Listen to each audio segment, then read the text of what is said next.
गुरु जी। जय गुरु जी आंटी। संगत जी, आपको मेरी आवाज आ रही है? जी आंटी। गुरु जी की संगत, मैं जलंधर से गुरु जी को कोटि कोटि कोटि कोटि प्रणाम, और गुरु जी की आई हुई संगत को भी परिणाम। पता नहीं हम गुरु जी से किस जन्मों से जुड़े हैं। वैसे 98 के आसपास मैं गुरु जी से जुड़ी थी, और गुरु जी ने इतना इतना आशीर्वाद दिया कि हमें समझ ही नहीं आया कि हम क्या हैं और क्या थे। गुरुजी ने के चरणों में मेरे जुड़ने का एक बहुत अच्छा सत्संग है कि हमारे घर में एक इनके फ्रेंड जो बचपन के आते थे, वो हमारे घर आए और आकर कहने लगे कि हम आज रात को आपके पास खाना नहीं खाएंगे और हम कहीं जा रहे हैं, रात को लेट आएंगे। हमने उनसे बोला कि कोई बात नहीं, ठीक है जी। जैसे ही वो चले गए तो 2 या 3 महीने बाद वो फिर आए। तो आने के बाद उन्होंने फिर ऐसे ही कहा कि आप खाने की फॉर्मेलिटी में नहीं जाइए भाभी जी, हमारी कोई मीटिंग है, हम आपके पास सोने के लिए आएंगे। हमने फिर उनसे कहा कि ठीक है, कोई बात नहीं। जब ऐसे ही वो थर्ड टाइम आए तो उन्होंने मुझे ये कहा कि हम खाना नहीं खाएंगे। मुझे भी एकदम बड़ा हैरान लगा। मैंने कहा कि ऐसा कौन सा आपका कोई दोस्त है जिनको वो सब नहीं जानते और वो आपको खाना तो खिलाता पर सोने के लिए नहीं कहता। वो 1 मिनट चुप हुए, उसके बाद उन्होंने कहा कि हमारे गुरुजी हैं, हम भाभी जी सच बताए हम वहां जाते हैं। तो मैंने भी उनसे पढ़ते ही कहा कि अगर आपके गुरुजी हैं वो हमारे भी गुरुजी हैं, तो हमें भी लेके चलो, हम भी जाएंगे। ऐसे ही हम उनके साथ जब गए और फर्स्ट टाइम गए तो हमें इतना अच्छा लगा, इतना अच्छा लगा। हमें लगा कि हम तो किसी स्वर्ग में आ गए हैं, और गुरुजी के पास जाकर बैठ गए। और जब हम फर्स्ट टाइम गए तो कुछ थोड़ी सी ऐसे घबराहट सी भी थी, और शब्द चल रहे थे और शब्द भी बहुत अच्छे लग रहे थे। इतना वहाँ माहौल एटमॉस्फेयर अच्छा था कि मन खुश हो गया, और लगा कि सचमुच हम कहीं ना कहीं आ गए हैं। तो गुरुजी ने हमें बस ऐसे ही इशारा करके कहा बैठने के लिए, हम बैठ गए। और हमारा फर्स्ट डे था तो हमें पता भी कुछ नहीं था। बस उन्होंने, साथ वालों ने यही बताया था, संतू साहब ने, कि आप बस माथा टेक देना और गुरुजी प्रसाद देंगे तो उनसे विदा लेके आपने ऐसे आज्ञा लेके हाँ आपने आना है। हमने उसी तरह किया। पर जब हम 2 घंटे वहां बैठे, हमें पता ही नहीं चला कि हम 2 घंटे बैठे हैं। तो गुरुजी की इतनी कृपा पहले दिन ही हुई, इतनी कृपा हुई कि इतना मन शांत और मन लग गया। कुछ दिनों के बाद जब मैं गुरुजी से रोज शाम को 6 बजे ऐसे लगता था कि कहीं जाना है और कुछ मिसिंग है, और पहले से ही तैयारी शुरू हो जाती थी। हमारी अपनी केमिस्ट शॉप थी। मैं 6 बजे अपना रिक्शा में गुरुजी के पास चली जाती थी, और अंकल मेरे रात को 9 बजे शॉप को बढ़ाकर 9 बजे गुरुजी के पास आते थे। तो ऐसे ही थोड़े दिन चलता रहा।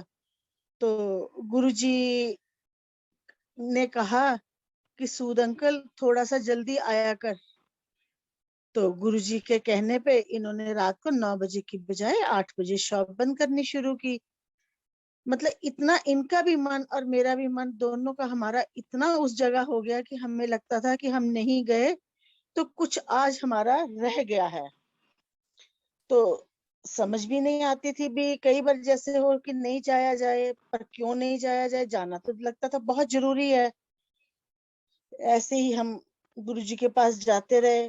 पर गुरुजी जब भी बात करते थे तो ज्यादातर इनके साथ ही करते थे, मेरे साथ तो बहुत कम बात होती थी। बस एक इशारा होता था, जा पीछे जाके बह जा। तो जैसे ही ये आते थे तो इनके साथ कोई ना कोई बात चलती थी। एक दिन थोड़े के दिन के बाद ही गुरुजी मुझे कहते हैं, मैंने माथा टेका और गुरुजी कहने लगे, आ गई हैं सारे साधु मंता को लो होके। मैं एकदम बहुत घबरा गई, क्योंकि मैं बहुत जाती थी। मैं कोई मुझे कहता था वहां कोई कथा है, वो कहाँ पंडित है, वो यहाँ संगत आई है, साधु है, मैं हर जगह चली जाती थी। पर देखो, गुरुजी के पास आने के बाद मुझे कभी कहीं भी जाने की जरूरत नहीं पड़ी। और गुरुजी ने उस दिन मुझे ये कहा, कहने के बाद मैं कभी कहीं गई भी नहीं और मुझे जरूरत भी नहीं पड़ी। पर देखो, एक गुरुजी की क्या ये थी महिमा, जब हम गुरुजी के साथ जुड़े तब भगवान की दया से और गुरुजी की पूरी कृपा से हमारा सब कुछ ठीक ठाक था। और उससे पहले हमारा कुछ समय ऐसे चल रहा था, जो अंकल ने कुछ पंडित ने कहा था अंगूठियां डालने के लिए कि आपके ग्रह खराब हैं, आप इनको डालो। लेकिन जब गुरुजी के पास इन्होंने आके माथा टेका तो गुरुजी कहने लगे कि सूद अंकल, ए जड़े पत्थर पाए है इन्हां नू उतार दे। इन्होंने उसी टाइम सारे वो उतार के मुझे दिए, और मुझे नहीं पता मैंने कहाँ थ्रो किए, आज तक हमें उनकी कभी जरूरत नहीं पड़ी। सो गुरुजी का ही ये दिया हुआ नाम है सूद आंटी। हमेशा गुरुजी यही कहते थे, सूद आंटी इत्थे बैठ जा, सूद अंकल ए कर लो। बस ऐसे ही चलता गया। एक दिन जब गुरुजी को इन्होंने आके माथा टेका तो गुरुजी कहने लगे कि सूद अंकल आ गए नोट इकट्ठे करके। हम बहुत हैरान हुए कि गुरुजी ने कैसे ये कहा। और आप संगत जी विश्वास नहीं करेंगे, जिस दिन गुरुजी ने ये बात कही हमें हमें खुद को नहीं पता कि हमें कहाँ से नोट आते थे। और रात को ये लगता था, हमारी केमिस्ट शॉप थी कि हम इसको कहाँ संभाल के जाएं, घर तो ले जा नहीं सकते इतना। तो कभी दवाई के किसी डब्बे में डालने, कभी किसी गद्दी के नीचे, कभी कहीं ऐसे रख के आने। और हम हैरान थे कि कैसे सेल इतनी हो रही है और क्या है। ये सब गुरुजी की ही महिमा है, जो उन्होंने इतनी ब्लेसिंग दी कि हम तो उनके पास कोई भी शुक्राना करने के लिए हमारे पास कोई शब्द ही नहीं है कि हम उनका शुक्राना किस अदा से करें, कैसे करें। और गुरुजी की एक लीला बहुत ही महान थी कि जब हम गुरुजी के पास जाते थे तो हमें ये लगता था कि हम गुरुजी के पास जा रहे हैं। जब हम उनके पास बैठते थे तो उनका ऑरा इतना बड़ा था, ऐसे कि हमें कुछ अजीब सी तपश होने लगती थी। इतनी घबराहट कि उनके पास बैठने की हिम्मत ही नहीं होती थी। और जब भी मैंने जाना तो गुरुजी ने इशारे से कहना, जा पीछे बैठ जा। एक दिन मैं घर से ये सोच के जाती हूँ कि आज मैं गुरुजी की तरफ ना नजर नहीं उठाऊंगी और मैं पीछे नहीं बैठूंगी, आज मैं आगे बैठूंगी। बहुत मन कर रहा है आगे बैठने का। आप विश्वास नहीं करेंगे गुरु संगत जी कि गुरुजी ने, कि मैंने माथा टेका उस दिन गुरुजी ने मुझे पीछे जाने का इशारा नहीं किया और मैं बिल्कुल गुरुजी के सामने ही बैठ गई। बैठते ही अभी मुझे 1 मिनट भी नहीं पूरा हुआ होगा बैठे को, तो इतनी घबराहट और पूरा शरीर पसीने से भीग गया और मुझे लगे कि मुझे कुछ हो रहा है। तो मैं खुद ही वहां से माथा टेक के पीछे जाके बैठ गई। और उस दिन के बाद मैंने कभी ये जिद नहीं की कि मैंने आगे बैठना है, और मैं हमेशा खुद ही पीछे जाके बैठ जाती थी। एक बार की बात है कि गुरुजी प्रसाद दे रहे थे, कड़ा प्रसाद था उनके हाथ में और एक साथ में उनके एक डब्बा भी था लड्डू का। हम जैसे पीछे लाइन में खड़े सोच रहे हैं कि कड़ा प्रसाद तो खत्म हो रहा है, हमारी बारी तो लड्डू पे आएगी। तो जैसे ही हम गुरुजी के पास पहुंचे, कड़ा प्रसाद तो बहुत था, पर गुरुजी ने क्या किया, लड्डू प्रसाद उठाया और साथ में कड़ा प्रसाद भी, दोनों प्रसाद हमें दे दिए। तो हम हैरान हो गए कि हमने तो पीछे बैठे जरा सा अपने मन में सोचा था और गुरुजी ने तो हमारा मन की बात ऐसे जान ली कि जैसे हमने उन्हीं को बोला हो। पर हमें बस समझ ही नहीं आती थी कि गुरुजी क्या चीज है, क्या है। कभी कभी ये लगता था कि गुरुजी के पास कोई बहुत सी शक्तियां हैं, तो जिससे गुरुजी सबको मतलब अपना ब्लेस करते हैं। पर कभी भी हमें ये महसूस नहीं हुआ था कि गुरुजी महाशिव हैं। और आज हम सोचते हैं कि सच में वो महाशिव है। जो आज की संगत है वो हमसे अच्छी है, क्योंकि वो अपने फुली हार्टेड है, पूरा मन से उनको मानती है। हम लोगों ने जब माना, मन से तो माना, पर शायद हो सकता है इतना पूरे मन से नहीं जितना अब के मानते हैं। बस ऐसे ही चलता गया। हम गुरुजी के पास जाते थे, लंगर प्रसाद गुरुजी खिलाते थे। कई बार गुरुजी ने अपने हाथ से हमें चपाती प्रसाद देना, चाय प्रसाद मंगवा के देना। और गुरुजी को सेवियां मीठी बहुत अच्छी लगती थी। जो भी कोई आता था उसको गुरुजी बिठा के इतना प्यार देते थे, इतना प्यार देते थे कि घर में तो कभी कोई इतना प्यार दे ही नहीं सकता। बाकी रिश्तेदार तो हमें भूल ही जाने चाहिए कि उनमें तो कुछ भी नहीं है। जो गुरु संगत है हमारी, गुरुजी की बनाई हुई है। और गुरुजी कहते थे कि ये गुरु परिवार ही तुम्हारे जिंदगी में लाइफ में काम आएगा। और सच में आज गुरु परिवार से मिलकर इतनी खुशी होती है, ऐसे लगता है कि जैसे दुनिया में हमें क्या मिल गया। दूर से कहीं गाड़ी देखते हैं, पीछे जय गुरु जी लिखा होता है, तो ऐसे लगता है कि ये हमारा कोई सगा संबंधी हमें मिला है। इसको देखें कि गाड़ी में कौन बैठा है, कोई जानने वाला है। और मन करता है जबरदस्ती जाकर मिलने के लिए। मेरे भी ऐसे ही चंडीगढ़ होमलैंड में एक गाड़ी खड़ी थी, उसके पीछे गुरुजी लिखा था। आप विश्वास नहीं करेंगे, मुझे शिफ्ट करते ही वो गाड़ी पे दिखा। मैंने सिक्योरिटी वाले को बोला कि ये गाड़ी वाले का फोन नंबर मुझे चाहिए। तो उसने मुझे नंबर कलेक्ट करके दिया। मैंने नंबर पे कॉल किया और उनसे जय गुरुजी बोल के एक अच्छा मेरा उनके साथ गुरु भाई बन गए। और बहुत अच्छा लगता है उनको सबको, गुरु भाइयों को मिलना मेरा। और जैसे ही है, एक बार की बात है, ये सत्संग बहुत ध्यान से सुनने वाला है। गुरुजी ने हमें चाय प्रसाद हुआ, लंगर प्रसाद हुआ। सर्दी के दिन थे, कोई ऑलमोस्ट ये December last and January first week था। और 2000 सन की बात है। उस टाइम पे ना हमारे पास कोई मोबाइल था, ना हमारे पास कार होती थी।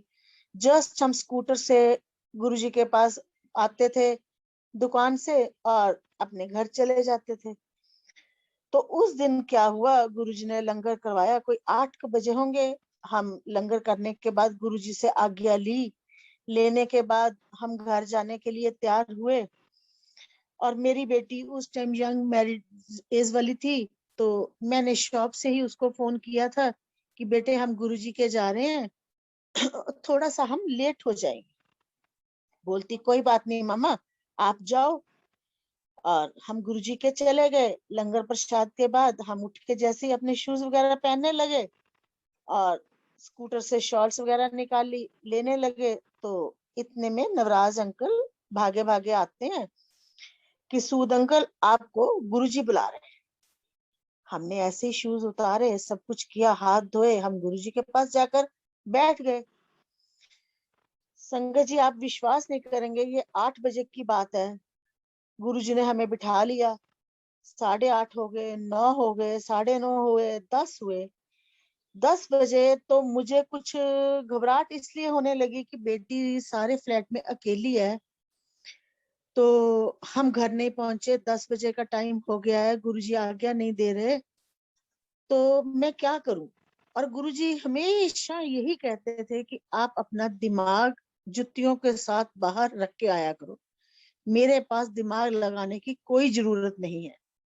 पर फिर भी हम एक इंसान हैं, हम गुरुजी को हर चीज सरेंडर तो करने के मुंह से कहते हैं, लेकिन हम पूरे दिल से नहीं करते, जो हमारी ये बहुत गलत बात है। और इसी का ही मुआवजा हम सब भुगतते हैं। फिर भी मैं 10 बजे उठ के बाहर जाती हूँ। गुरुजी को जैसे मैं उनको पता नहीं है, मैं ये शो करती हूँ कि मैं वॉशरूम जा रही। गुरुजी तो जानी जान है, उनको तो अंतर्यामी है, सब कुछ मालूम है। बाहर निकली, एक सोंधी अंकल होते थे, उनके हाथ में फोन था, तो मैंने बोला अंकल एक मैंने फोन करना है, प्लीज आप मुझे दोगे? उन्होंने मुझे फोन दे दिया। और हमारे घर में तो लैंडलाइन थी, मोबाइल तो मेरे पास था नहीं। और मैंने लैंडलाइन पे फोन किया। फोन करते ही वहां से क्या मैसेज आता है, गुरुजी क्या बुलवाते हैं मैं उस पे, ये नंबर मौजूद नहीं है। मैं बहुत हैरान होती हूँ कि ये घर का नंबर है, और अभी मैं शॉप से बेटी को बात करके चली हूँ, और अब ये मौजूद नहीं है, ये कैसे हुआ?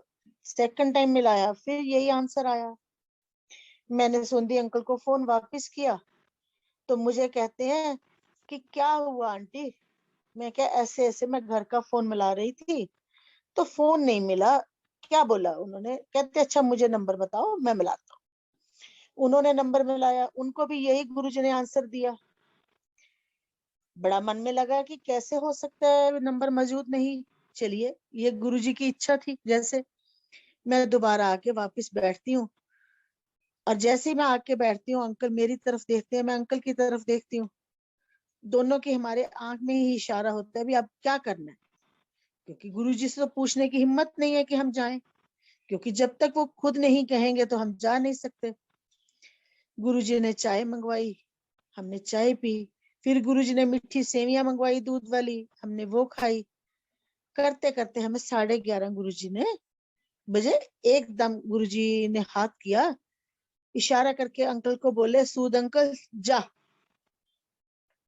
हम उठे, शूज पहने, अपनी शॉल्स वगैरह निकाल के अपने में कवर किया।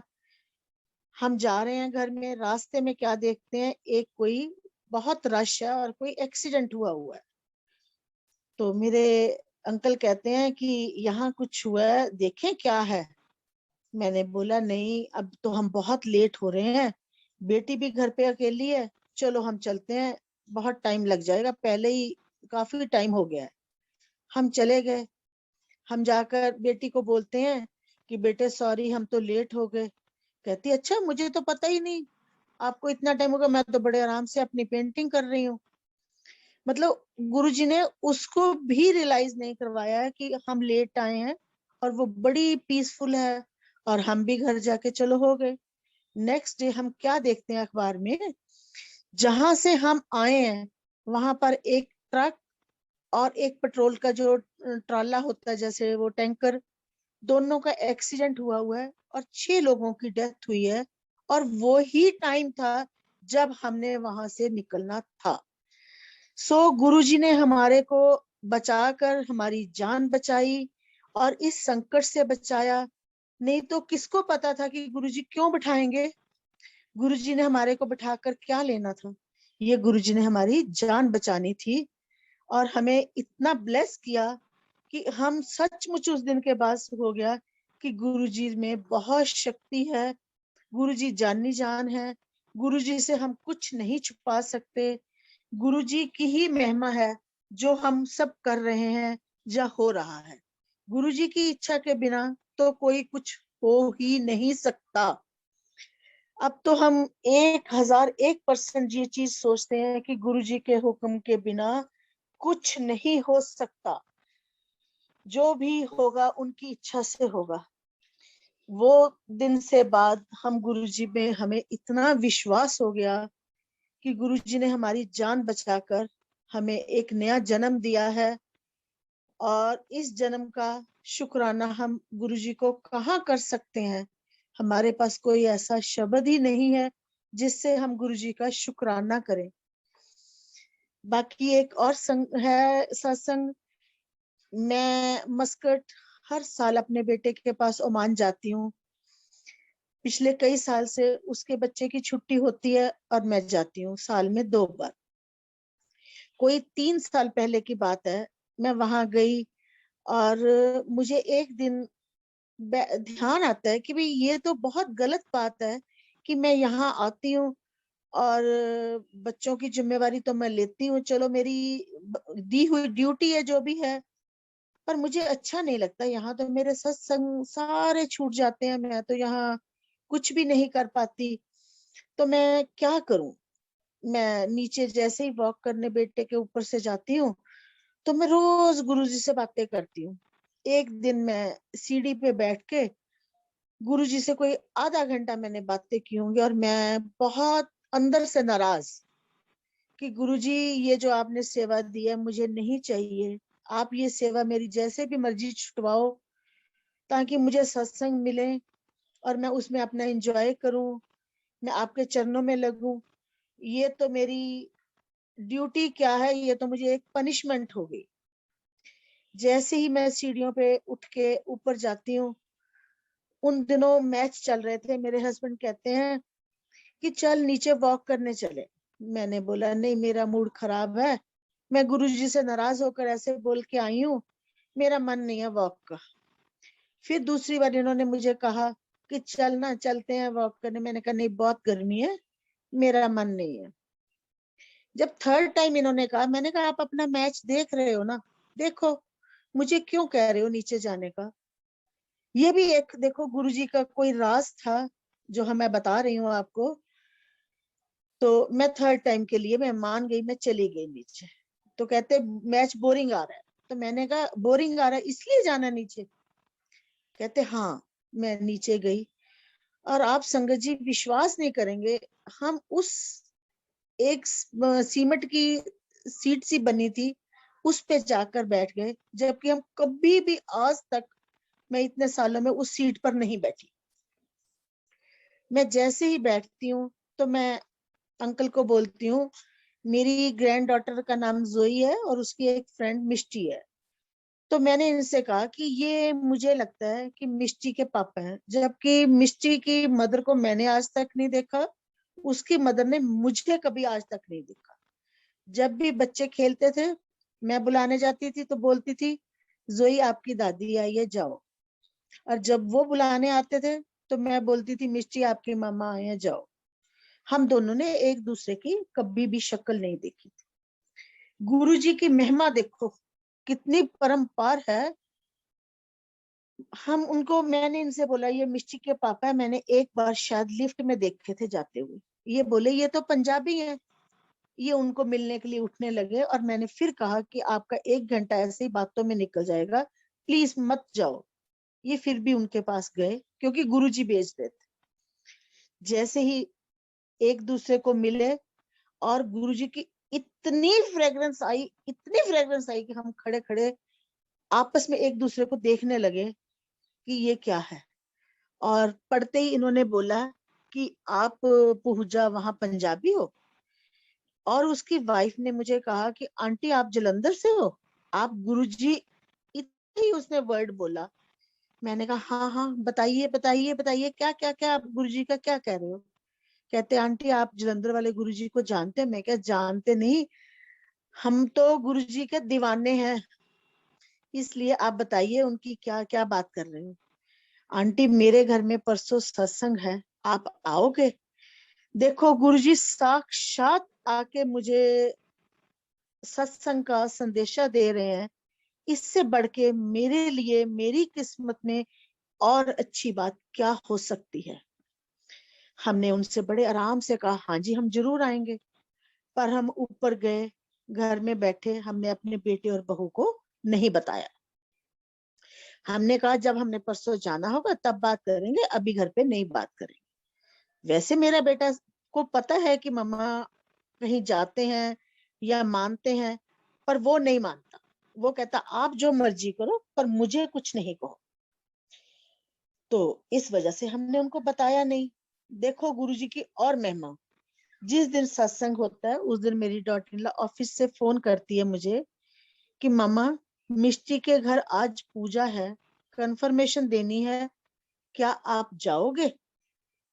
मैं दे दूं कंफर्मेशन? मैंने कहा हाँ बेटा चले जाएंगे। बड़ा लाइटली, जैसे मैंने उसे शो ही नहीं किया। उसके बाद क्या होता है, हम 5 बजे, मैं, मेरे हस्बैंड और मेरी ग्रैंड डॉटर रेडी होते हैं हम निकलने के लिए। तो इतने में मेरी डॉटर इन लॉ आती है, तो कहती है मम्मा आप जा रहे हो? मैंने कहा हाँ बेटा। कहती हाँ मैं भी चलती हूँ मम्मा। मैं बहुत खुश कि चलो ग्रैंड डॉटर भी जा रही है, डॉटर इन लॉ भी जा रही है, हम दोनों भी जा रहे हैं, कि गुरुजी की इतनी कृपा हो गई है कि हमें सबको बुला लिया गुरुजी ने। हम गए, उसने चाय प्रसाद लिया, समोसा प्रसाद वगैरह लिया। वो थोड़ी देर बाद फिर उठ के घर आ गई और हम लोग पूरा बैठे रहे और मैं अपना पूरा सत्संग के बाद घर पे आई तो बेटा आते ही पूछता है कि मम्मा अच्छा लगा? मैं कहा हाँ बहुत अच्छा लगा। तो वो फर्स्ट टाइम ही मुझे कहता है कि आप भी करवा लो। मैंने कहा बेटे मैं इंडिया जाके सोचूंगी, यहाँ तो मेरे को मुश्किल लगता है करवाना। चलो बात हो गई। ऐसे ही मैं जब भी वहां कहीं सत्संग पे जाती तो, और मेरी फ्लाइट में 12 दिन रहते थे, और मुझे 12 दिन में आप विश्वास नहीं करोगे संगत जी, मुझे 8 सत्संग बैक टू बैक मिले। और लोग वहां इस चीज पे हैरान थे कि आंटी हमारे तो एक वीकेंड पे होता है, फ्राइडे टू फ्राइडे, हमारे तो कभी ऐसा सत्संग हुआ ही नहीं कि हम आज हो रहा है और कल हो रहा है और परसों हो रहा है, ऐसे हो। तो गुरुजी की इतनी महिमा है कि उन्होंने कहा जो तेरे पीछे सत्संग रह गए हैं ना, अब चल तू इसमें पूरे कर ले। वो मैं 8 सत्संग मैंने उसमें अटेंड करके उनको पूरा किया। और एक और सत्संग की बात आपको बताती हूँ, जो 13 अप्रैल विसाखी वाले दिन ऐसा मेरे को लंगर प्रसाद मिलता है। मैं लंगर प्रसाद करती हूँ और करने के बाद मतलब शुरू ही करती हूँ तो मैं कहती हूँ कि गुरुजी किसी तरह बेटे का भी माथा टिकवा दो। मेरा बहुत मन है कि बच्चे आपके पास आए और माथा टेकें, पर ये कभी हो नहीं सकता कि बच्चे इंडिया आए और वही दिन आपका सत्संग हो और वो मान जाए आने और माथा टेकने के लिए। ये तो आप ही कर सकते हो, हमारे तो बस की बात है नहीं। ये मैंने अपने मन में अरदास लगाई विसाखी वाले दिन की, और उसके बाद मैंने लंगर प्रसाद उसके नाम का लेके, बेटे के नाम का लेके खा लिया। संगत जी आप विश्वास नहीं करेंगे, उससे नेक्स्ट डे 16 तारीख को वहां पर एक सत्संग हर महीने होता ही है, कि उन्होंने फिक्स किया हुआ है मस्कट में कि 16 को एक सत्संग होना ही होना है। और 18 की मेरी वापसी थी। 16 तारीख के सत्संग के बाद मैं अपने अंकल को बोलती हूँ कि मैं बेटे को बुलाकर लाऊं कि वो माथा टेक ले। तो मेरे अंकल कहते हैं कि देख वो मानता नहीं है, वो तुझे कुछ बोलेगा, तेरा मूड खराब होगा, तू अपना मूड मत खराब कर, तू मत बुला, तू अपना एंजॉय कर। पर देखो गुरुजी की जो इच्छा थी उसी हिसाब से होना था। फिर दोबारा मेरे मन में आता है कि नहीं, मैं एक बार ट्राई तो करूं उसको बुलाने की, मैं भी गुरुजी की इच्छा हो तो हो जाए। आप विश्वास करिए गुरुजी, मैं संगत जी कि मैंने उसी तरह 16 तारीख को लंगर की प्रसाद की एक बाइट जैसे ही मुंह में रखते हुए बोलती हूँ कि गुरुजी गौतम को भी माथा टिकवा दो, उसको भी अपने चरणों में ले लो, बहुत मन है, ये इच्छा मेरी पूरी कर दो। और मैंने ये कह के अपना पूरा लंगर प्रसाद खा लिया।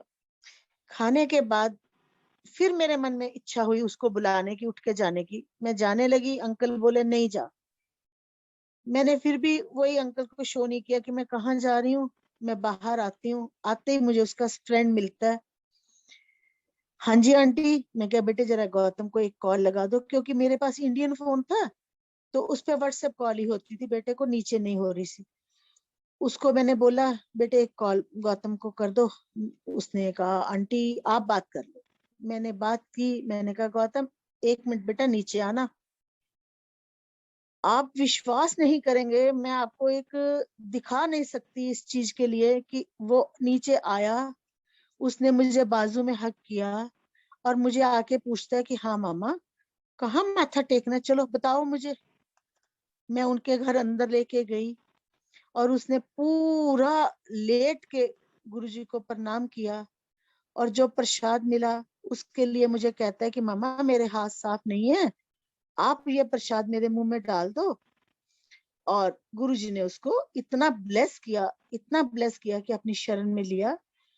और चाय प्रसाद वगैरह किया उसने। उसके बाद वो घर चला गया और 2 दिन मेरे फ्लाइट्स में रहते थे अभी जाने में, और घर जाके उसने मुझे एक बार भी ये शो नहीं किया कि मम्मी आप मुझे कहाँ लेकर गए और क्यों लेकर गए, मुझे आपको पता है मैं नहीं जाता कहीं, ये मुझे किस लिए आपने किया। ये मुझे कुछ भी, मतलब आप मानोगे नहीं कि मुझे उसने कोई भी ऐसा एक वर्ड नहीं कहा किया। मैं बड़ी हैरान इस चीज पे कि ये कैसे हो गया, ये क्या हुआ। गुरुजी, संगत जी आपको मेरी आवाज आ रही है? जी आंटी। ओके। तो गुरुजी ने उनको भी अपने चरणों में लगाया और मैं यहाँ मस्कट से वापस आ गई। उसके बाद मैं जब कभी कॉल करती हूँ तो मेरा बेटा कहता है खुद तो चले गए हो, इसको भी लगा गए हो। और मेरी डॉटर इन लॉ भी, मेरी ग्रैंड डॉटर भी सत्संग पे जाती हैं, उनको भी बहुत अच्छा लगता है। गुरुजी ने उनको भी अपने चरणों में लगाया। इसलिए मैं इतनी इतनी इतना उनका शुक्राना करती हूँ कि मेरे पास कोई ऐसा शब्द ही नहीं है कि जो मुझे उनका शुक्राना करने के लिए मिले। सो मुझे मस्कट में भी सत्संग मिलने लगा और मैं इतना एंजॉय करने लगी। अब मैं मस्कट जाने के लिए भागती हूँ कि जाना है चलो चले, क्योंकि यहाँ और वहां में मुझे कोई भी फर्क नहीं पड़ता। इवन कोविड में भी सत्संग सारे बंद हो गए थे, जबकि इंडिया में कोई सत्संग किसी को नहीं मिलता था। लेकिन मुझे मस्कट में 16 तारीख वाला सत्संग एक तो डेफिनेटली मिलता था, 3-4 सुबह अमृत वेले के भी मिलते थे, जो कि वो ये कहते थे कि आंटी आप तो घर के मेंबर हो, आप ग्रुप में नहीं हो, इसलिए आप मेरे पास जैसे मेरे मम्मी पापा बैठते हैं ऐसे ही आप बैठोगे, आप जरूर आओगे। तो हम वहां जाते थे और इतना आनंद आता था कि गुरुजी देखो आपने मेरी इतनी सुनी है कि मुझे मस्कट में सत्संग मिल रहे हैं, जबकि मैं इंडिया होती तो मुझे ना मिलते। सो इसलिए उनका बहुत बहुत बहुत शुक्राना है। गुरुजी के दरबार में जाके तो एक शांति जो मिलती है उसका तो कोई बयान किया ही नहीं जा सकता। हर शांति का कुछ ना कुछ होगा, पर जो वहां शांति है ऐसी शांति कोई भी नहीं है। स्वर्ग का शायद मुझे लगता है गुरुजी का दरबार का दूसरा नाम स्वर्ग है। जिसने स्वर्ग के दर्शन करने हो वो गुरुजी के दरबार में चला जाए और स्वर्ग के दर्शन कर ले। मुझे तो यही लगता है, बाकी मुझे किसी का तो पता नहीं। ऐसे ही मेरे ग्रैंडसन का बर्थडे था 28 दिसंबर का। तो शाम को मेरी बेटी का रात को फोन आता है कि मामा कल ना बर्थडे कन्नू का है। जैसे उनको भी पता है कि मैं कहीं मतलब जाती हूँ सत्संग में, तो उसने पढ़ते कहा कि क्या कोई प्रोग्राम है। मैंने हल्का सा उसे कहा नहीं ऐसा, ठीक कहा कोई बात नहीं, क्योंकि आप हर बार मना भी नहीं कर सकते कि मैंने बच्चों के साथ नहीं जाना है जी, हमारा सत्संग पे ही जाना है, क्योंकि दुनिया में हर चीज दुनियावी करनी पड़ती है। लेकिन मैं रात को जैसे ही सोने लगी, मैं गुरुजी के स्वरूप के आगे अपने बेडरूम में आती हूँ और मैं कहती हूँ कि गुरुजी देखो मेरा तो सत्संग पे जाने का मन है। उस दिन सत्संग भी था 28 को, मेरा तो सत्संग पे आने का मन है, बाकी आपकी इच्छा है, जैसा आप करोगे, मैं तो कुछ भी नहीं कर सकती उसमें। इतना मैं कह के गुरुजी के आगे अरदास करके मैं सो जाती हूँ। जैसे ही सुबह उठती हूँ तो बेटी का फोन आता है कि मम्मा वो कन्नू का बर्थडे ना हम संडे सेलिब्रेट करें। मैं गुरुजी का शुक्राना करती हूँ कि गुरुजी कितना शुक्राना करूं आपका कि आप मेरी इतनी छोटी से छोटी बात भी सुनते हो। कैसे आप मतलब मेरी मन की इच्छा को पूरा करते हो। मैं उस दिन शाम को सत्संग गई। उसके बाद भी ऐसा ही हुआ। 30 जनवरी का एक सत्संग था। जब मैं गई तो जिसके घर सत्संग था उसने मुझे कहा परसों मिलेंगे। जिसने करवाना था उसने भी मुझे कहा कि आंटी मैं आपको घर जाके एड्रेस डालती हूँ, आप आना। और दूसरा तीसरा शाही अंकल जो करवाते हैं सत्संग, उन्होंने भी बोला कि मैं आपको मैसेज भेजता हूँ, आप सत्संग पे आना। आप सोचो संगत जी, 3 बंदे मुझे इनवाइट कर रहे हैं और 30 तारीख को मेरे घर में कोई गेस्ट आते हैं, उन्होंने नाइट स्टे करने का प्रोग्राम बनता है। और मैं सोचती हूँ गुरुजी मैं क्या करूं, अब उन्होंने स्टे करना है, मैं जा भी नहीं सकती, और मुझे संगत जी उन्होंने बुलवाना भी है, तो कैसा होगा। देखो गुरुजी की लीला, जो बंदे 3 बंदे मुझे इनवाइट करते थे, जिसके घर था उसने मुझे मैसेज नहीं डाला कि ये एड्रेस है। शाही अंकल कहते मैं भूल गया, जिसने मुझे कहा था परसों मिलेंगे वो जा नहीं पाई।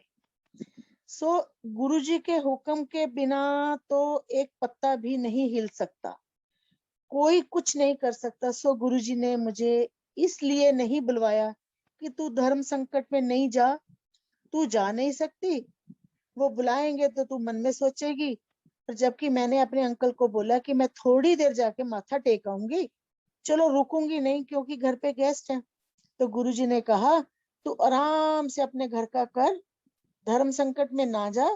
तो मैं उनको ही सोचता हूँ कि बुलवा देता हूँ, कि बुलाने का मैसेज ही नहीं डलेगा तुझे। देखो गुरुजी की क्या लीला है, क्या उनकी इच्छा है, कोई कर सकता है ऐसे जी। फिर देखिए बेटे ने वीजे के लिए, परमानेंट वीजे के लिए किया, क्योंकि हमें मस्कट गए थे जनवरी में, 20 मार्च की हमारी वापसी थी। फ्लाइट्स बंद हो गई, फ्लाइट्स बंद हुई तो हमें वहां रुकना पड़ा। हमें पूरा साल वहां रुके, तो वैसे हम 3 महीने से ज्यादा वहां स्टे नहीं कर सकते थे। उसने वीजा अप्लाई किया, रेजिडेंस वीजा, तो उसके लिए टेस्ट होने थे। ये भी आप बड़े ध्यान से सुनने वाला सत्संग है, बहुत ही इम्पोर्टेंट है। तो हमने जैसे ही हम ब्लड देने के लिए वहां गए हॉस्पिटल में, तो नेक्स्ट डे रिपोर्ट मिलनी थी। रिपोर्ट लेने के लिए बेटे के साथ गए हैं, और मेरी रिपोर्ट पे डॉक्टर ने ओके लिख दिया। और मेरा मंत्र जाप जो था वैसे ही कान में चलता रहता था, लगा के मतलब अपना करती थी, रखती थी। और उसके बाद इनकी रिपोर्ट पे डॉक्टर ने कहा कि जी नहीं, आपका तो बीपी भी हाई है, आपका शुगर भी हाई है, और आपका कोलेस्ट्रॉल भी हाई है, आपके लंग्स पे एक निशान आया है जो हमें डाउट है। तो आपके आपके टेस्ट दोबारा होंगे। हम तो कुछ नहीं कर सकते, ये तो सब गुरुजी कर सकते हैं, हमारा तो कुछ करने वाला काम ही नहीं है। सो हम वापस आते हैं। जैसे ही मैं कार में बैठती हूँ, मैं व्हाट्सएप खोलती हूँ, तो गुरुजी का लिखा हुआ क्या आता है, बड़े ध्यान से सुनिए। तू अपना काम कर, मैं अपना काम करूंगा। जय गुरुजी, जय गुरुजी। अगले दिन हम टेस्ट करवाने दोबारा जाते हैं। आप ये सोचिए कि वो ही डॉक्टर, वो ही पेशेंट, वो ही हॉस्पिटल। डॉक्टर क्या कहता है, शुगर तो आपकी जो हाई है ना, आप थोड़ा सा वॉक कीजिए, और जो बीपी है इसके लिए आप थोड़ा सॉल्ट कम कीजिए। तो जहां तक एक्सरे का सवाल है, हम ना एक एक्सरे दोबारा कहते हैं, ये कई बार निप्पल का निशान आ जाता है। उन्होंने एक्सरे किया और एक्सरे बिल्कुल 100% राइट। सो गुरुजी की महिमा देखिए, गुरुजी ने सारी रिपोर्ट्स सब कुछ उसी तरह ओके ठीक कर दिया, किसी चीज में भी कोई प्रॉब्लम नहीं आई। आप बताओ ये कौन कर सकता है? किसी की हिम्मत है कि जो चीज कल सारी गलत हो और आज वो सारी चीज वही रिपोर्ट पे ही ठीक हो? ये हमारे गुरुजी हैं जो कर सकते हैं, और जो करते हैं, और वो ही कर सकते हैं, और कोई नहीं कर सकता। सो गुरुजी का तो इतना इतना इतना शुक्राना है कि हमारे पास कोई भी ऐसा है ही नहीं वर्ड कि हम गुरुजी का शुक्राना कर सके। सो वो रिपोर्ट भी ठीक हो गई, जिससे कि मुझे हमें रहने में कोई प्रॉब्लम नहीं आई किसी तरह की भी। ऐसे ही जब हम मस्कट जाना था, तो उससे पहले हम बड़े मंदिर गए थे। मैं और अंकल हम बड़े मंदिर जाते हैं, अंदर एंटर करते हैं, सीनियर सिटीजन की लाइन लगी हुई है, उसमें से हम एंटर करते हैं, माथा टेकते हैं। मैं तो बैठ जाती हूँ नीचे, और अंकल को एक सेवादार इशारे से हाथ करके बाहर कहते हैं जाने के लिए। मैं वहां बैठे बैठे ही अपसेट होती हूँ, ओहो गुरुजी, इनको क्यों नहीं बिठाया, इनको भी बिठाना था। अच्छा मैं बैठ गई, मेरे लिए चाय प्रसाद आया, समोसा प्रसाद आया, लेकिन मेरा ध्यान उसी में रहा कि ये तो बाहर चले गए हैं, इनको भी बैठना चाहिए था। ये गुरुजी की लीला है, बड़ी ही अनोखी है, जिसके लिए आप कुछ नहीं कर सकते। चलो जैसे भी हुआ, माथा टेका, टेकने के बाद मैं भी बाहर जाती हूँ, मैं इनको ढूंढती हूँ, ढूंढने के बाद ये मुझे लंगर हॉल में मिलते हैं। तो मैं इनसे कहती हूँ कि चलो आप दोबारा ऐसे करके ना इस ऊपर की लाइन से जाते हैं, तो आप गुरुजी के चरणों में थोड़ी देर बैठना। तो आप बैठ नहीं पाए, वो सेवादार ने आपको बाहर कर दिया था, तो आप दोबारा चलो। ये बोलते हैं मैं नहीं जाऊंगा दोबारा, अब गुरुजी की इच्छा थी जो, वो ठीक है। हम लेडीज थोड़ा सनकी होती हैं, जो जेंट्स होते हैं ना वो बहुत एक रीजनेबल आंसर उनका होता है, तो लेडीज थोड़ी सी डिफरेंट होती है। मैंने फिर भी इनसे रिक्वेस्ट की कि नहीं, आप एक बार मेरे कहने से दोबारा चलो, हम इतनी दूर आए भी हैं और आपने गुरुजी के चरणों में हाजिरी नहीं दी, ये ठीक नहीं है। चलो गुरु ये मान गए। और देखो संगत जी, एक बड़ी हैरानी वाली बात है कि ये दोबारा लाइन में आते हैं, दोबारा माथा टेकते हैं। आपने देखा होगा, जो लोग बड़े मंदिर गए होंगे, दो दरवाजे हैं, एक इधर से बाहर हाथ करके निकलता है, एक उनकी बैग से निकलता है। अब की बार सेवादार ने जैसे ये माथा टेक के उठे, तो दूसरे हाथ से उनको बाहर जाने के लिए कह दिया। मैंने कहा गुरुजी ये तो आप ही की महिमा है, आप ही की लीला है, इसमें मैं कुछ नहीं कर सकती। बाद में बाहर आई, मैंने बोला जैसे गुरुजी की इच्छा जी। मैंने तो बड़ा कोशिश की थी, पर गुरुजी कहते हैं तेरी कोशिश, तू कौन होती है कोशिश करने वाली, जो मेरी इच्छा है होना तो वो ही है। सो इसलिए हम दोबारा बाहर आए, गुरुजी की इच्छा पे छोड़ के, महिमा पे कह के हम वापिस आ गए। यहाँ आके ऐसी नवराज जी से बात हुई, तो वो कहने लगे अंकल ਤੁਹਾਨੂੰ ਲੋੜ ਹੀ ਨਹੀਂ ਸੀਗੀ ਉੱਥੇ ਬੈਠ ਕੇ ਆਪਣੇ ਆਪ ਨੂੰ ਸ਼ੁੱਧ ਕਰਨ ਦੀ, ਤੁਸੀਂ ਪਹਿਲਾਂ ਹੀ ਸ਼ੁੱਧ ਹੋ। आंटी ਨੂੰ शुद्ध होने की लोड़ सी, इसलिए आंटी ਨੂੰ उन्होंने 2 बार बिठा लिया। हमने कहा ये भी बात सही है भाई, तो जिसको वो पहले ही इतने क्लियर हार्टेड हैं, इतने मतलब पोलाइट हैं, गुरुजी खुद कहा करते थे सूद आंटी सूद बहुत पोला है, इसका ख्याल रखी।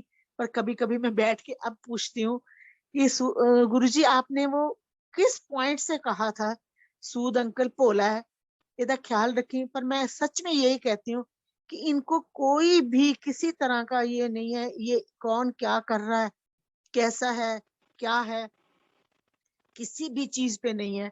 सचमुच ही गुरुजी की बात सही है। और खैर बात सही क्या, वो गलत हो ही नहीं सकती कि गुरुजी का कहा हुआ कुछ भी कभी कोई गलत हो। सो ये भोले तो है ही है, ये भी सही बात है। जब हम जाते थे जलंधर भी, तो गुरुजी इनसे ही बातें करते थे, मेरे से तो शायद ही कभी उन्होंने कोई बात की हो। अदरवाइज गुरुजी इनसे ही बात करते थे, जो भी बात होती थी। सूद अंकल आ गए हैं, सूद अंकल जल्दी आया कर, सूद अंकल नोट इकट्ठे करके आए हैं, ये पत्थर उतार दे, सब बातें गुरुजी ने इनके साथ ही की हैं। तो ऐसा ही बस चलता रहा बहुत देर, गुरुजी के पास जाना आना। कभी मन भी नहीं हुआ था उस टाइम पे कि हम कभी कहीं जाएं। खुद गुरुजी एक बार हमें डुगरी और मलेरकोटला लुधियाना लेकर गए, हम गुरुजी के साथ गए संगत के साथ। गुरुजी ने इतना आनंद करवाया, इतना आनंद करवाया कि बता ही नहीं सकते कि गुरुजी साथ हैं, हम लंगर कर रहे हैं, गुरुजी हमारे बीच में घूम रहे हैं और हमें पूछ रहे हैं तूने ये लिया, ये खाया, ये ले लो। मतलब प्रसाद के तौर पे इतना खिलाते कि हमारी बस हो जाती थी खाने की। और गुरुजी हमें कहते थे और खा ले, और खा ले खा ले सूद आंटी, ले खा। और इतने प्यार से खिलाते थे, इतने प्यार से तो कभी आज तक माँ ने भी शायद नहीं खिलाया होगा। सो गुरुजी तो इतनी महिमा परम्पार है उनकी कि जो हम कुछ कर ही नहीं सकते। बस एक ये है कि गुरुजी के स्वरूप के आगे अब तो बैठ जाते हैं, बात करते हैं। लेकिन मैं तो ये कहूंगी, मुझे कभी 22-23 साल में गुरुजी के स्वप्न में नहीं आए, कभी भी मुझे गुरुजी स्वप्न में नहीं आए। हाँ इतना जरूर है कि मैं गुरुजी के स्वरूप के आगे बैठ के कभी भी कोई भी बात करूं, मुझे उसका आंसर इमीडिएटली मिलता है।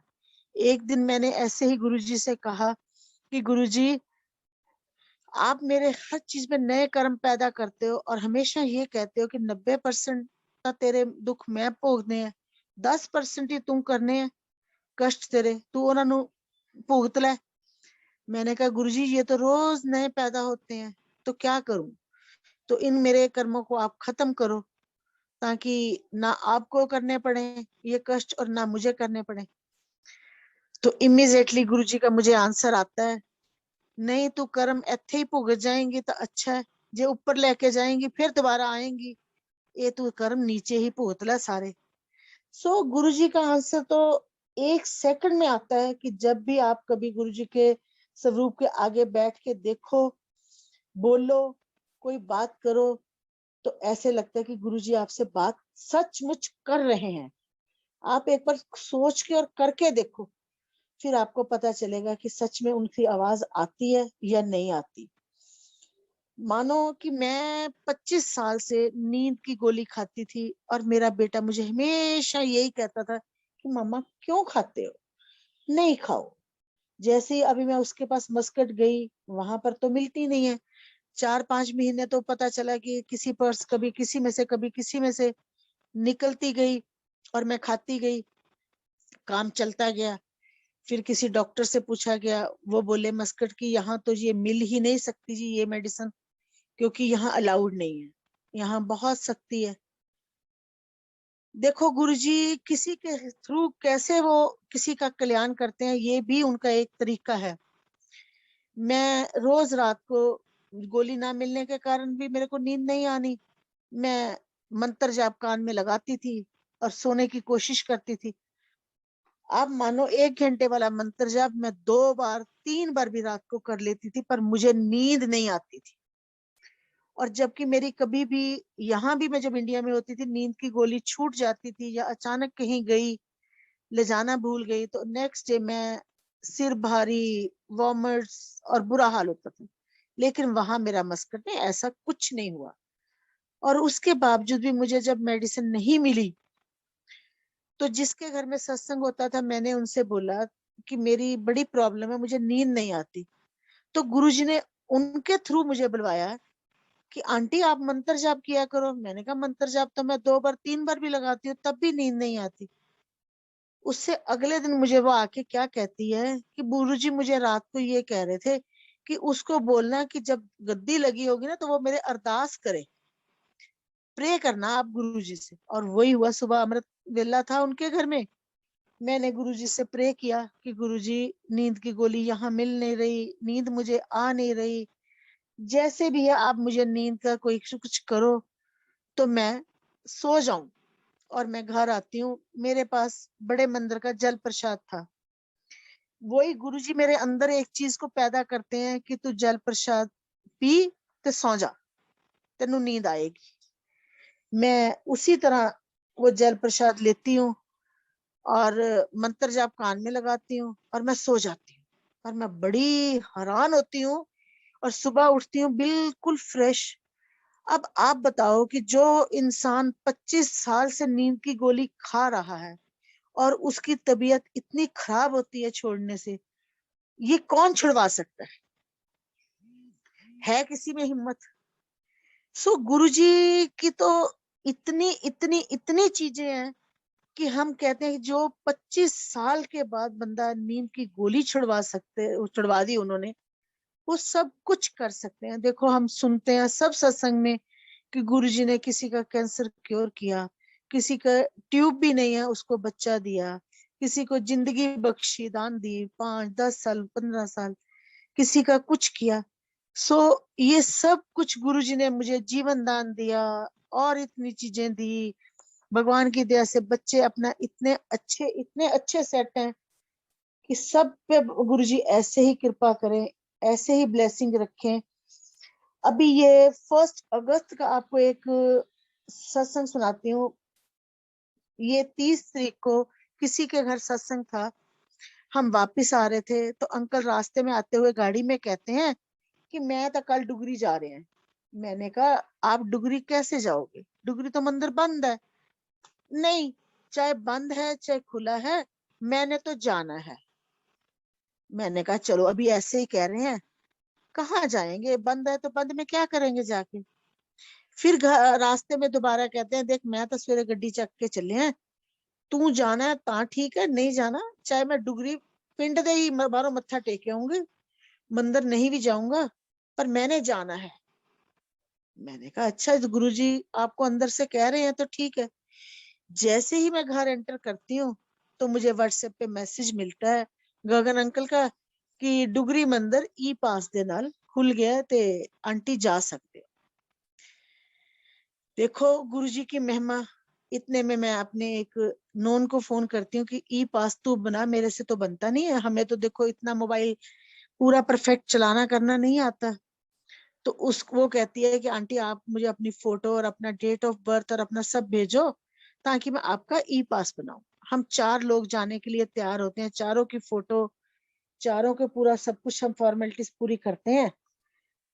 और गुरुजी की देखो क्या इसमें भी माया कृपा महिमा कि गुरुजी, हम सुबह जाने के लिए तैयार होते हैं, कोई कहता है 10 बजे जाओ, दूसरा कहता नहीं नहीं 8 बजे जाओ ताकि आप जल्दी जल्दी दर्शन कराओ। पर हमारे पास ई पास नहीं थे रात को। फिर भी हमने सुबह उठे 8 बजे जाने का अपना प्रोग्राम बनाया डुगरी, ये सोच के कि हमें 4-5 बजेंगे, दर्शन तो हम करके ही आएंगे, चाहे कैसे मेहनत करके किसी की, चाहे रिक्वेस्ट करें, जो भी करें, सीनियर सिटीजन है भी हमें भेजो करो, हम इतनी दूर से आए हैं, गुरुजी दर्शन तो हमें जरूर देंगे, पर 4-5 बज जाएंगे हमें आने में। जैसा भी है कोई बात नहीं। हम 8 बजे घर से निकलते हैं जी, 9:45 बजे हम डुगरी गुरुजी के दरबार में पहुंचते हैं। वहां पर वो कहते हैं जी अभी खुला नहीं है, अभी खुलेगा तो आप लाइन में खड़े हो जाओ। हमारे आगे 2 संगत थी, तीसरे चौथे पांचवें छठे, हम 4 लोग हम थे। और रास्ते में हमें आते आते एक जो हमारे साथ बच्ची जा रही थी उसकी ई पास आ गया, बाकी 3 के पास ई पास नहीं था। और अंकल की गाड़ी बाहर खड़ी करवा दी और उनको बोला कि आप वहां अभी नहीं जाइए, आप यहीं रुकिए। मैंने फोन किया कि आप आओ अंदर, हम तो लाइन में लग गए हैं। चलो इन्होंने बोला भी मेरी वाइफ को जरूरत है, थोड़ी नी की प्रॉब्लम है, तो वो हेल्प चाहती है, तो मैं जाना चाहता हूँ। तो उन्होंने कहा अच्छा जाओ। ये भी लाइन में आके खड़े हो गए। आप विश्वास नहीं करोगे संगत जी, हमें इतने खुले दर्शन हुए कि हमने झुक के प्रणाम भी किया, माथा टेका, और वहां पर पूरा दर्शन किए। और किसी ने हमसे ई पास नहीं पूछा, किसी ने हमें कुछ नहीं कहा। 10 बजे हम लंगर प्रसाद लेके अपनी गाड़ी में बैठ गए, जबकि हम ये सोच के जा रहे थे कि हमें 4-5 बजेंगे या हमें दर्शन नहीं होंगे, वो ई पास पूछेंगे, हम उनको क्या कहेंगे, कैसे होगा, क्या करना है। मतलब ये देखो गुरुजी की इतनी महिमा है कि मैं बता नहीं सकती। और देखिए गुरुजी की महिमा के लिए तो मैं इतना इतना इतना बयान कर सकती हूँ कि अगर सुबह बयान करने लगूं, रात तक बयान करते रहें, तब भी ये समय कम पड़ेगा। आज से 8-9 साल पहले मेरे नी में प्रॉब्लम हुई थी, मैं व्हील चेयर पे थी और मैं गुरुजी से अरदास करती थी कि गुरुजी ये क्या हो गया, मैं कैसे लाइफ चलाऊंगी, ये मेरे साथ क्यों हुआ, मैं क्या करूं क्या नहीं करूं। डॉक्टर के पास गई, उसने मुझे कहा कि आंटी आपका तो नी रिप्लेस होंगे और कोई इलाज नहीं है। मैंने उसे कहा डॉक्टर साहब it is not so easy, I am not in A mood. तो वो मुझे कहने लगे कि फिर क्या करे, क्या करूं बताओ। मैंने कहा कोई मेडिसिन जैसी भी आप लिख दो। और आप मानिए कि मैं गुरुजी के आगे अरदास करती थी कि गुरुजी जैसे भी है जो भी है, देखो आपको पता है क्या करना है, जैसे भी आप जो करोगे मुझे सब ठीक है। उसके बाद गुरुजी ने मुझे व्हील चेयर से उतार के, कौन सी जगह है जहां मुझे नहीं उन्होंने घुमाया, थाईलैंड, मस्कट, ये सिंगापुर, दुबई, सब जगह गुरुजी ने घुमाई। और अब मैं गुरुजी के दरबार में जाकर नीचे माथा टेकती हूँ, बैठती हूँ और चल रही हूँ, बड़ी अच्छी वॉक करती हूँ। ये कौन कर सकता है कि एक व्हील चेयर से उठा के किसी बंदे को चलने के लायक करना और सब जगह उसको घुमाना या कराना, ये कौन कर सकता है किसी में हिम्मत? तो बताइए आप जी। सो संगत जी, ये तो गुरु जी की इतनी इतनी इतनी महिमा परम्पार है कि हमारे पास उनका शुक्राना करने के लिए कुछ भी नहीं है। हम तो तुच्छ से भी तुच्छ हैं कि जिसके हम उनके चरणों की धूल भी नहीं है। बाकी ये नहीं पता कि गुरुजी ने हमें कब से अपने चरणों में लगाया है, कब से हमारे को जुड़ाया है, हम हमारे को चुना। हम तो यही एक खुशकिस्मत समझते हैं कि गुरुजी ने हमें चुना, अपने पास बिठाया और इतनी हमें ब्लेसिंग दी, इतना हमें प्यार दिया, इतनी हमारी जरूरतें पूरी की। तो हम उनका शुक्राना करते हैं। कोटि कोटि कोटि कोटि शुक्राना, अनंतम शुक्राना। हमारे पास शब्द बहुत बहुत बहुत कम है। गुरुजी इसी तरह हमें सत्संग में बुलाते रहें, अपने चरणों में बिठाते रहें, अपने लंगर से हमारी बीमारियों को दूर करते रहें और प्रसाद दे के हमारे को ब्लेस करते रहें। गुरुजी आपका अति अति अति अनंतम शुक्राना।